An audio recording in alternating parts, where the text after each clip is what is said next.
घरच्या घरी अगदी परफेक्ट, चमचमीत आणि तोंडात टाकताच विरघळणारा जाळीदार ढोकळा कसा बनवायचा ते आज आपण बघणार आहोत. सर्वप्रथम ढोकळ्याच्या टिनला थोडं तेल लावून ग्रीस करून घ्या आणि स्टीमर गरम करायला ठेवा. एका मोठ्या भांड्यात 300 मिली पाणी घ्या.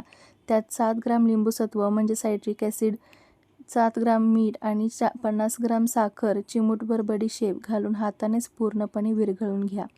आता यात 250 ग्राम बेसन पीठ घाला आणि व्हिडिओमध्ये दाखवल्याप्रमाणे हाताचाच वापर करून गुठळ्या न होता छान एकजीव मिश्रण तयार करा.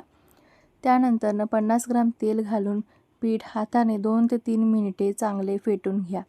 आता 7 ग्राम खाण्याचा सोडा हातावर घेऊन त्यावर थोडं पाणी टाका आणि हे मिश्रण पिठात घालून एकाच दिशेने हाताने हलकेच फेटून घ्या, ज्यामुळे पीठ छान फुलेल.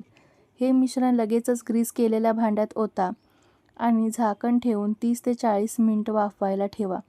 ढोकळा शिजतोय तोवर फोडणी तयार करूयात.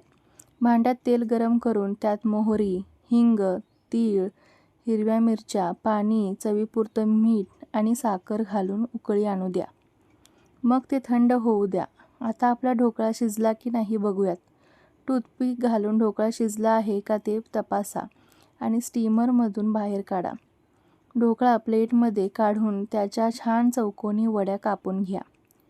शेवटी तयार केलेली रसरशीत फोडणी ढोकळ्यावर सर्वत्र पसरा आणि वरून कोथिंबीर घाला. तयार आहे आपला मऊ आणि ज्युसी ढोकळा.